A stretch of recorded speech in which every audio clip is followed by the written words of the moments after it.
이뿐만이 아니었습니다. 전후 일본의 급격한 경제 발전은 야쿠자에게 엄청난 돈벌이를 하나 안겨주게 되는데요. 그중 다른 하나가 바로 유흥업과 매춘업 산업이었어요. 아,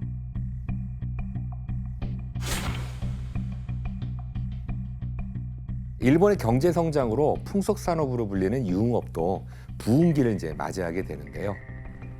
이때 야쿠자는 유흥업에 기생해서 돈을 갈취하곤 했습니다.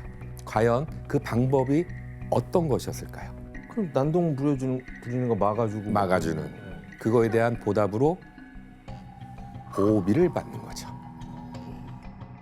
보호비는 세력권 내의 유흥업소, 음식점, 매춘업소, 빠찡코, 그리고 마작업소 등을 대상으로 보호를 해준다는 명목 아래 받아내는 돈입니다.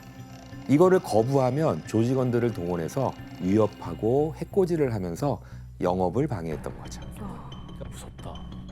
근데 보호비를 어느 정도로 갈취하길래 그게 돈벌이 수단이 되는 거예요? 네.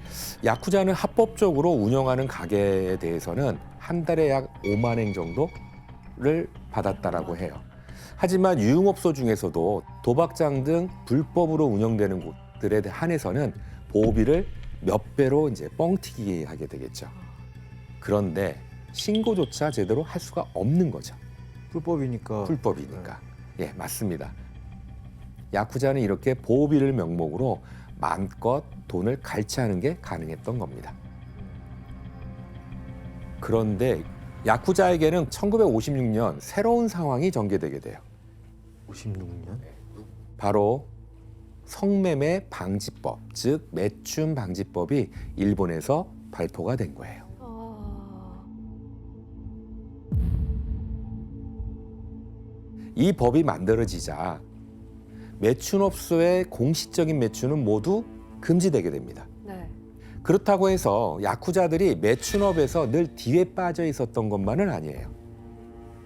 대신 인신매매를 통해서 법망을 피해 몰래 여성을 데려다 놓는 곳도 있었습니다. 에? 일본의 딱 중간 정도의 하트 모양으로 보이는 섬이 있어요.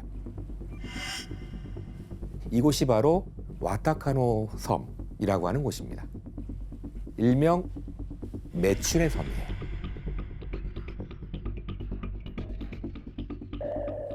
충격적이다. 일단 저 섬은 그냥 말 그대로 매춘을 위한 섬인가요? 예. 지금의 도쿄인 이전에 에도와 오사카를 잇는 주요 해상로에 위치한 이 섬은 에도 시대 때부터 여자들만 사는 섬이라고 불리면서 매춘업이 성행했던 곳이에요. 야쿠자는 이곳에 여성을 비싸게 팔아넘기고 돈을 벌기도 했습니다. 섬에 가다 놓네.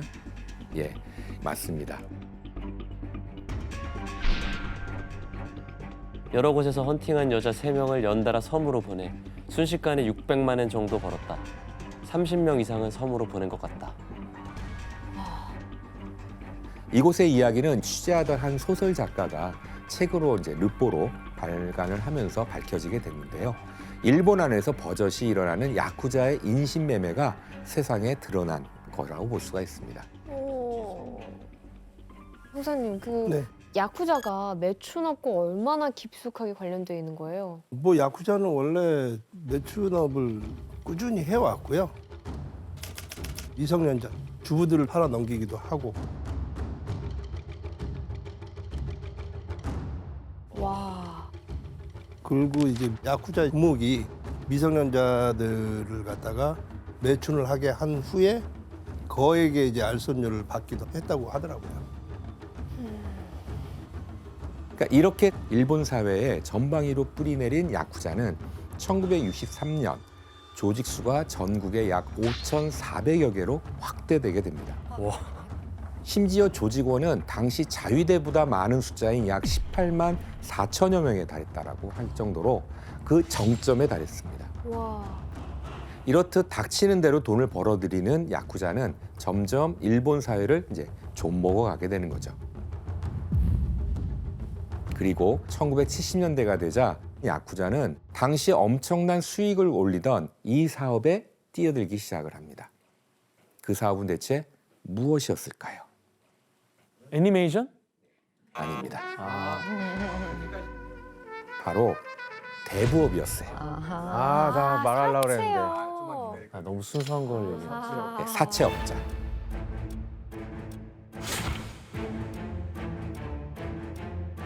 당시 일본에서 대부업은 유례없는 호황을 누리고 있었어요. 그래서 1978년 어느새 그 규모는 4,200억 엔 정도의 규모였다라고 해요. 그러니까 말 그대로 대부업은 떼돈을 버는 산업이었던 거죠. 결국 야쿠자들이 뛰어든 대부업은 이자율을 끝없이 높이는 결과까지 만들었습니다. 실제로 1970년대 일본 대부업의 연 이자율은 무려 109.5%까지 허용이 되는 지경에 이릅니다. 이자가 109%라고요? 100%가 넘었다고요? 예, 어떻게 갚은 거를? 엄청나죠. 이렇게 커져가던 야쿠자의 대부업체는 결국엔 당시 사회적 문제를 야기시키는 결과를 만들었습니다.